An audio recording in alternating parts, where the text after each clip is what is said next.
Dan saiz yang macam itu, dikatakan kalau sekali kita bersalawat ke atas Nabi, sekali je kita selawat, Allahumma salli ala Sayyidina Muhammad, Allah memerintahkan malaikat tadi dengan saiz tu tadi, menyelam ke dalam lautan nur arasy Allah.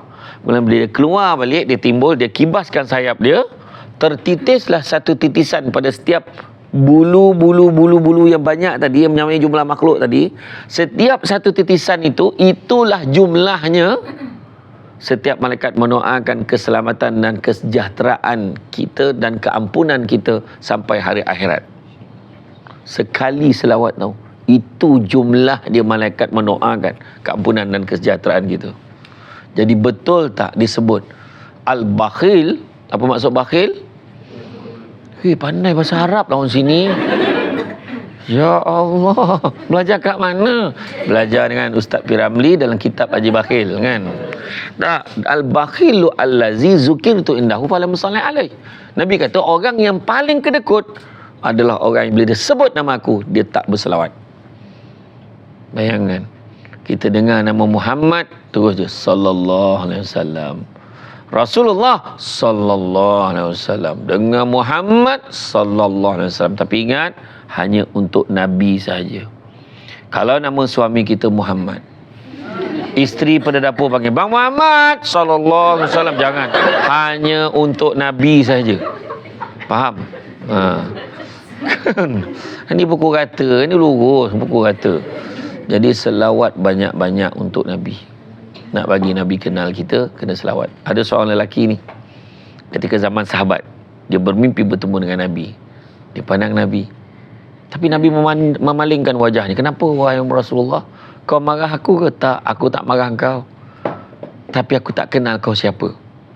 Maka begitu, dia cakaplah, bukankah ahli ulama semua menyatakan engkau lebih kenal umat kau lebih pada kau kenal mak ayah kau sendiri? Maka Nabi pun jawab dalam mimpi dia tu, memang benar, aku lebih kenal umatku lebih daripada aku kenal mak ayah aku sendiri. Tapi aku tak kenal kau siapa, kerana sepanjang hayatmu tidak pernah sekalipun kau berselawat kepada aku.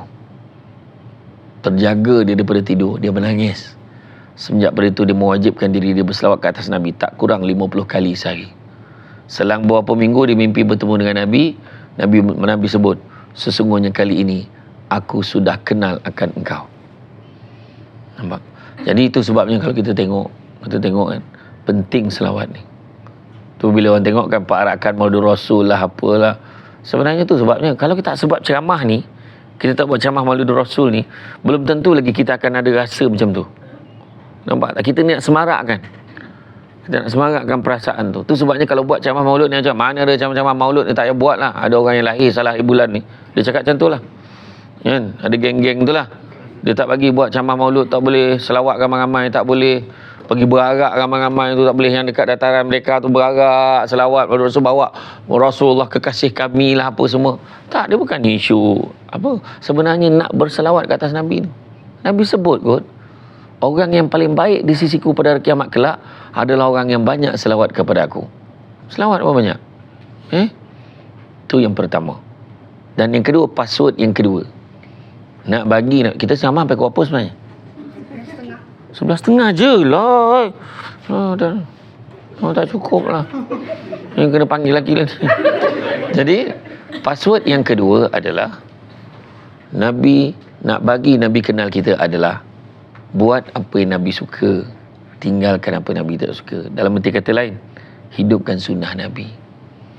Hidupkan sunnah Nabi. Yang senang-senang je. Contohnya babnya, bab makan terdaras ni. Menterdarah lah kalau tak faham. Bab makan dengan makan, benda yang senang-senang je. Minum, contoh. Macam mana cara Nabi minum? Nabi baca bismillah, dan Nabi sebut Nabi sebut bismillah, dan selepas Nabi minum, Nabi sebut alhamdulillah. Dan cara Nabi minum kurang-kurang 3 teguk. Bukan 3 kali. 3 kali minum maknanya 3 cawan kau minum.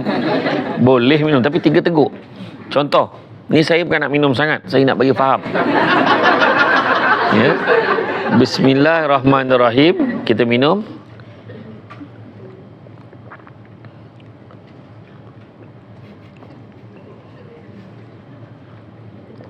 Nampak cermat kan, tertib kan. Makan sirih berpinang tidak, pinang ada di Kota Melaka. Makan sirih menganyang tidak, tagah dek budi dengan bahasa. Nampak kan cara kan. Tapi kalau minum macam ni tak dapat pahala sunnah. Contoh,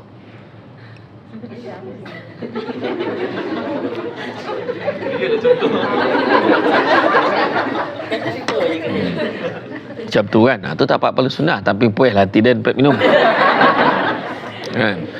Tapi kita kena faham tu cara. Bayangkan makan buah tama. Makan buah tama. Ini buah tama nak jumpa bila? Semua mengaku tu. Saya saja tu. Masa bila ni bulan puasa. Habis bulan puasa, buah kurma kotak dengan usup-usup hilang. Usup tayub kan. Masa bulan puasa kita dengar, ingat dah mati dah. Nazak dia, Yusuf Tayyub pagi raya meninggal. Bulan puasa bunyi Yusuf Tayyub lah, hidup lagi dia. Sedangkan dua antara makanan sunnah yang kena ada kat rumah orang Islam ni, buah tama, habatus sauda, madu. Faham perempuan? Faham perempuan? Nah, sebab orang perempuan yang siapkan makanan ni kadang-kadang kan. Hidup jangan sangka buruk, boleh tak? Apa? Aku dengar lah kau ngumpat, aku dengar. Tadi lah tingginya kau tengah pakak. Tapi ya, maknanya makanan yang simple-simple. Dan macam mana cara Nabi makan? Kalau Nabi makan buah tama, kalau yang paling baik sekali kurma apa, jenis dia tu kalau boleh lah kurma ajwa alia. Tapi kalau hari-hari makan boleh botak kepala. Bukan sebab rasa dia, sebab harga dia. Tapi kalau makan kurma, kalau tak ada bajet tak apa, beli kurma biasa pun tak apa. Tapi niatkan bila makan nak ikut sunnah Nabi. Dan Nabi makan 3 biji, 7 biji kan, 11 biji, maknanya yang keganjil. Kalau kita larat 99 biji contoh nak menung pahal sunnah. Tak payahlah banyak sangat makan. Tapi maknanya, tapi Nabi pesan apa? Ni Nabi pesan dalam hadis. Kalau siapa yang selalu kena gangguan, siapa yang selalu kena kacau, kadang orang tuju-tuju kan, ada ustaz-ustaz kadang nak makan pun tak boleh kan. Disebutkan barang siapa yang mengamalkan 7 biji buah tamar setiap hari akan dijauhkan padanya penyakit keracunan dan juga sihir. Kalau siapa yang nak rasa badan dia sihat, setiap pagi amalkan 7 biji buah tamar, InsyaAllah okey. Kemudian apa? Macam mana cara Nabi makan? Sistem Nabi makan macam mana? Nabi makan sebelum lapar, berhenti sebelum kenyang. Kita tidak akan berhenti selagi belum kenyang. Itulah perjuangan namanya. Kalau pergi makan, sikit sangat itu kan. Kita pergi makan kan, lepas tu paling kesian sekali apa tahu? Kenduri. Pergi kenduri rumah orang, contoh hari tu ada 3 kenduri. Kita pergi rumah orang ni, kita pun ambil. Kita nampak sedap memang betul. Ambil. Lepas tu tak sedap lah. Tak sedap.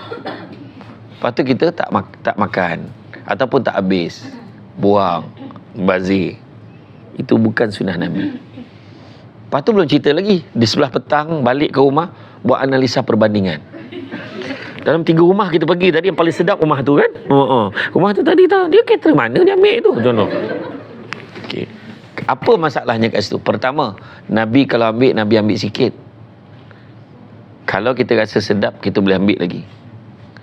Kalau tak sedap pun kita boleh habiskan. Yang kedua, Nabi tidak pernah mencerca makanan. Tak sedap, apa benda ni? Tak pernah. Itu kita. Macam mana tak sedap? Nabi tak sedap. Dengan muka-muka dia kan. Nabi tak pernah mencerca makanan. Tapi kita gemar mengaji makanan. Tapi macam saya memang tegur. Saya jenis yang memang suka tegur makanan, saya panggil tukang masak atau bos dia saya panggil. Yang ni macam mana, Macam tadi saya puji lah dekat 8 deka tadi. Telus pun masak. Lato-lato.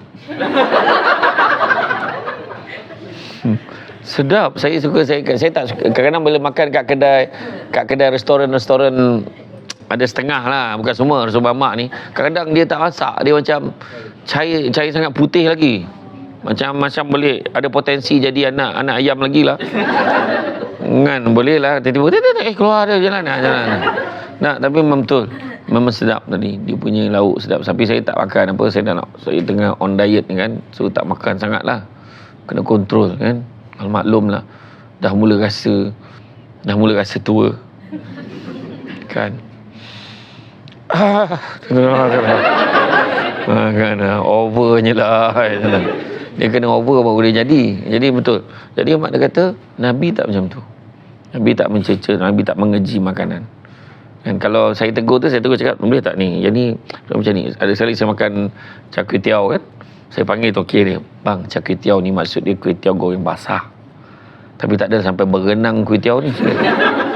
Sebenarnya kalau orang buat kway teow, kalau berenang sampai kan berkuah betul, tu bukan char kway teow. Tu nama dia char kujuh ni. Mana kway teow tengkujuh kan. Memang tak ada. Dia sepatutnya dia basah-basah je. Pergi tengok. Char kway teow ni maksud dia kway teow goreng. Tapi style Cina. Itu sebut char. Jadi Cina ni style masak. Saya pernah tengok kalau orang lorong tu macam mana Cina tu masak. Dia warna putih je sebenarnya. Tapi yang kita ni Melayu ni dia dah goreng gelap sikit. Dia kuat kicap apa semua kan. Dia kalau ikutkan betul-betul dia ada 400 campuran tu nak jadikan kicap kway teow tu. Saya memang kaji. Mana saya dengar kway teow sedap memang saya pergi. Saya akan pergi char kway teow ni. Memang minat tu. Saya dengan wife saya memang suka betul char kway teow ni. Kan? Saya boleh sebut lah mana kalau ranking dalam Malaysia ni. Kan pergi sana mana sini kan makan kerjanya. Ya Allah. Itulah kan. Jadi itulah dia. Jadi saya akan panggil dia, tegur, bang, ni macam ni bang. Lepas tu macam orang masak sate. Orang masak sate kan. Sebab family mak saya, adik-beradik dia memang daripada kecil cucuk sate. Dia kata, jadi saya tahu sate ni kenapa. Okey, sate ni nak sedap, nak hilangkan muak orang, mesti kena ada lemak dengan kulit kat tengah-tengah. Mesti. Jangan malas tu masalahnya. Dia jual isi je, orang kan muak makan. Lepas tu ada petua pula.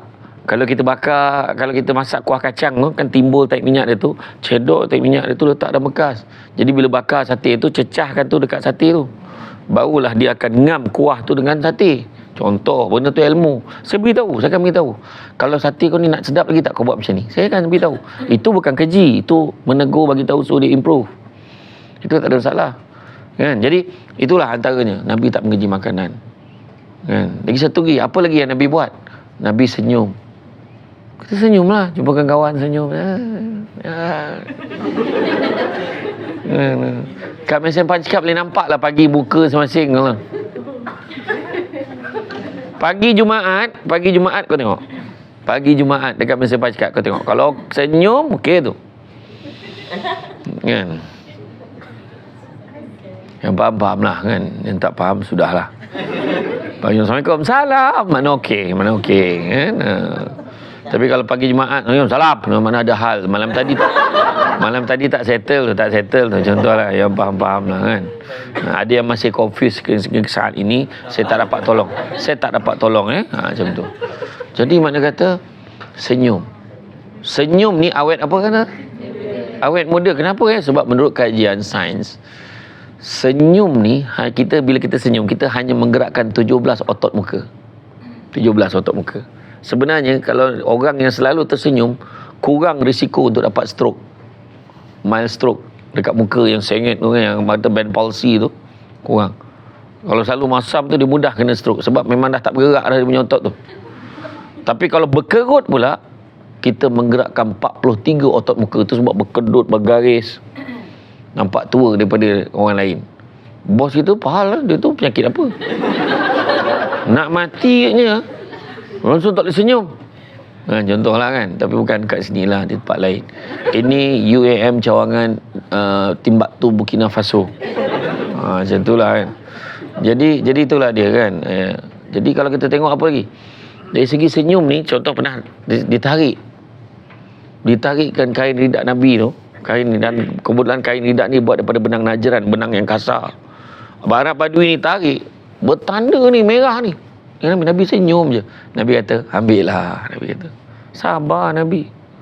Cuba kalau kita zap bertanda, kau pahal kau ni baik. Dengan macam tu agak lah, memang cik pasal lah kan. Betul. Nabi senyum. Seorang fakir miskin bawa buah bagi kat Nabi.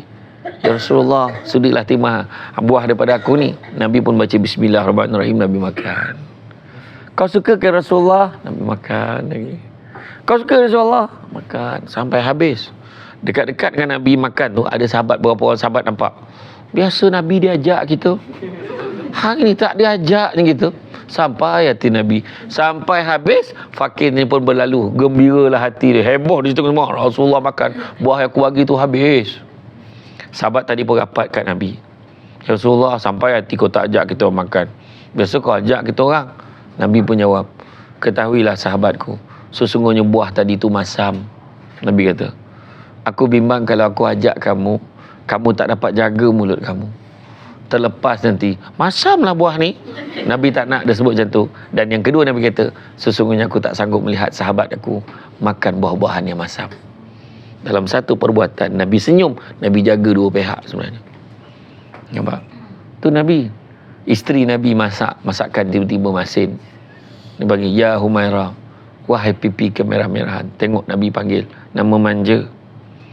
Kita balik buat, wahai pipi.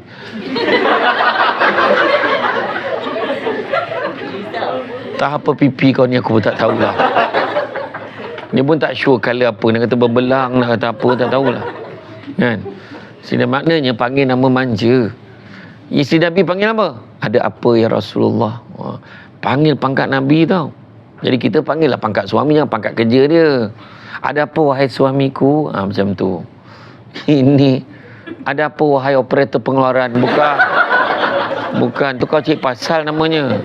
Kan? Mana jawatan suami tu panggil. Nampak tak? Kemudian Nabi kata apa? Ingat tak masa mula-mula kita kahwin dulu? Kenapa ya Rasulullah? Kan kita makan bersuap. Ingat Rasulullah? Mari, kamu suapkan aku dulu. Tengok. Nabi, tengok akhlak Nabi tau. Nabi dah tahu masakan tu masin. Nabi boleh suruh isteri disuapkan dia lagi tu. Dan bila suap, Nabi kunyah macam biasa. 40 kali kunyah. Tak ada Nabi buat muka basah. Tak ada. Dan kemudian bila Nabi dah kunyah, alhamdulillah, bagi aku pula suapkan kamu. Bila suap aja, langsung dicapai pinggan tu bawa ke dapur. Ya Allah, masinnya. Bandingkan dengan kita. Kau sini kau. Sini. Kau tahu tak darah tinggi aku apa ni? Main bacaan darah tinggi lah sekarang. Itu beza kita dengan Nabi. Kenapa lagi? Nabi syukur. Nabi bangun, pada sekali tu Nabi dekat dalam terselimut dengan Aisyah. Wahai isteriku, dan sudilah kiranya engkau izinkan aku untuk pergi bersolat sunat barang seketika. Tu bukan Nabi takut bini, tapi Nabi berpuitis bahasa. Sudilah kiranya engkau izinkan aku untuk pergi bersolat sunat barang seketika. Isteri Nabi jawab apa? Tidaklah aku lebih gembira kalau kau terus bersama dengan aku di dalam selimut ini ya Rasulullah. Tapi pergilah kau wahai Rasulullah. Balik nanti buat. Wahai isteriku, sidilah kiranya kau izinkan abang pergi ke kedai mamak ke depan sana untuk minum bersama dengan sahabat-sahabat abang. Nampak ayat tu kan? Isteri pun jawab, tidaklah saya lebih suka kalau abang terus berada di rumah. Tapi pergilah kau wahai suamiku. Jangan lewat balik tau. Macam tu lah. Ini tak faham kan? Sudah akhirnya kau izinkan abang pergi ke kedai mamak untuk lepak dengan member abang barang seketika. Berambus lah. Tak balik pun tak apa.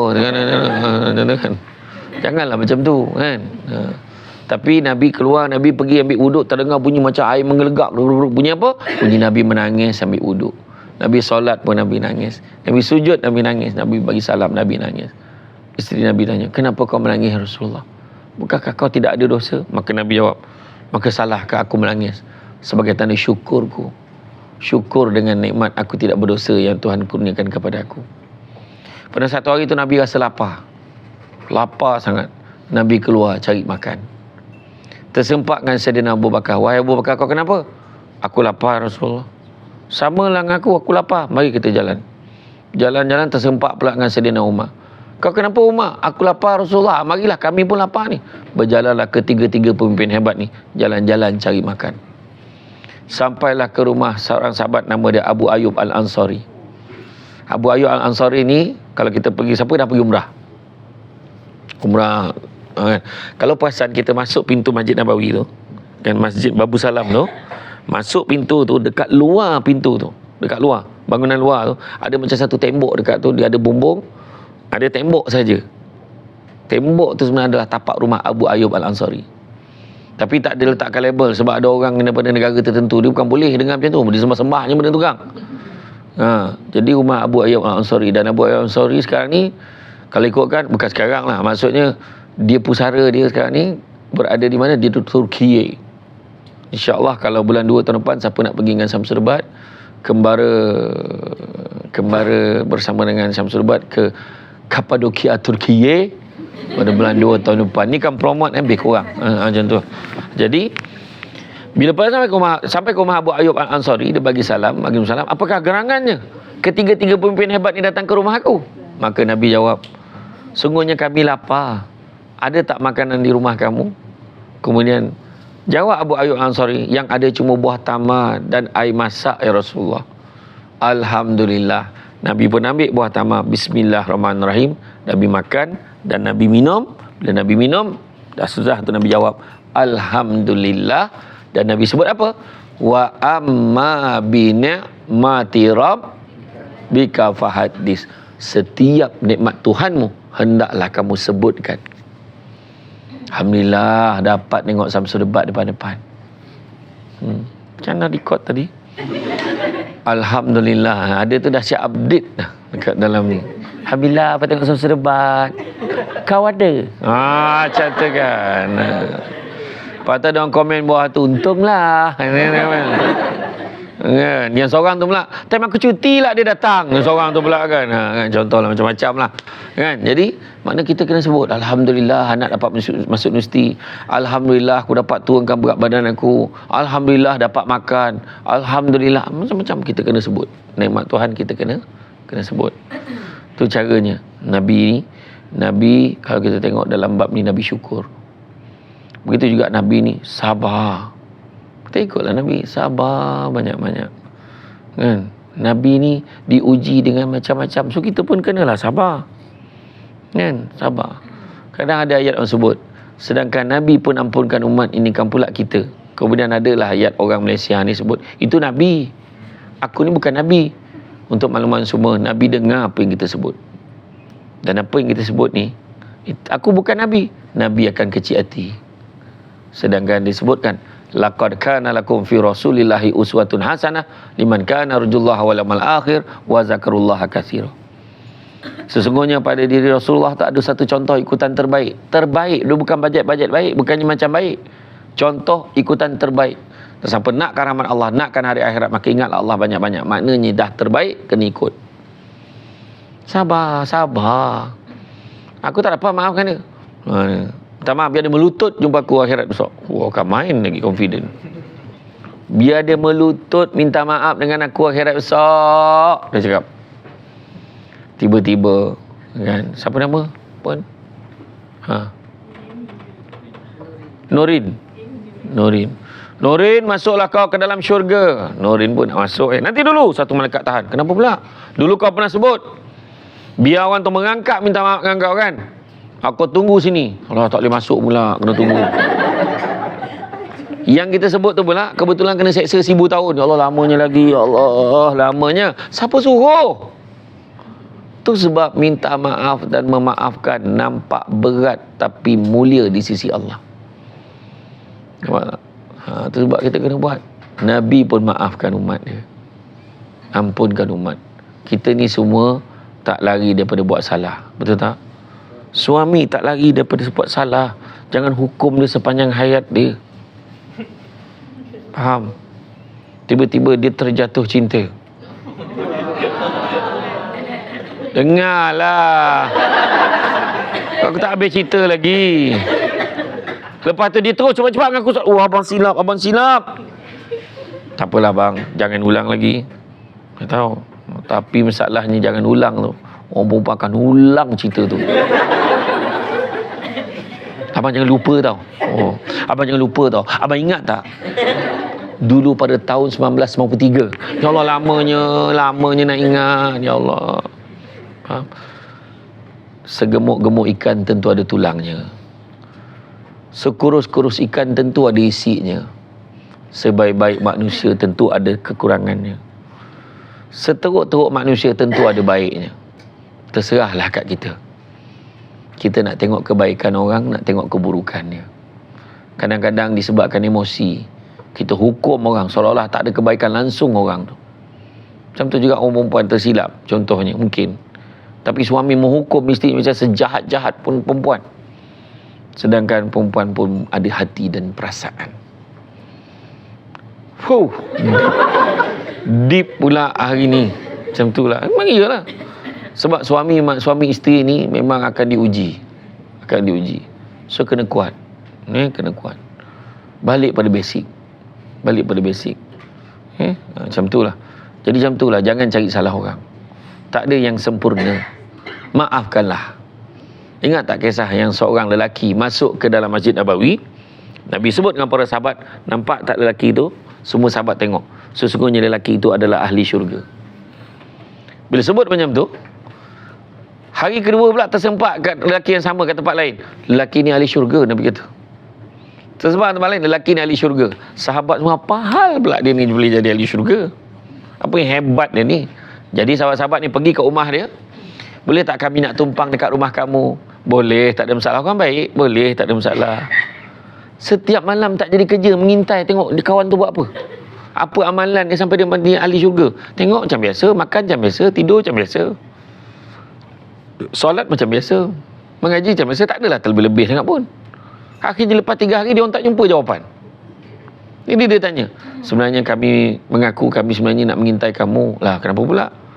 Kami difahamkan Rasulullah sebut kamu ni ahli syurga. Boleh tak kamu kongsikan apa amalan kamu? Dia kata tak ada apa sangat pun. Cuma dia kata, setiap kali sebelum aku tidur aku tak terlupa buat 3 perkara. Yang pertama, sebelum aku tidur aku niat dalam hati aku maafkan semua orang. Kedua, setiap kali sebelum aku tidur aku niatkan kalau aku hidup lagi esok aku nak buat baik dengan semua orang. Itu kedua. Dan ketiga, sebelum aku tidur aku niat dalam hati aku kalau aku hidup lagi esok aku tak nak dengki dengan semua orang. Jadi sebabkan 3 niat saja sebelum tidur, Nabi kata dia ni ahli syurga. Salah satunya maafkan orang. Sebelum tidur maafkan orang. Berdengkur tidur. Ini sebelum tidur kau tengoklah besok, kau tengoklah.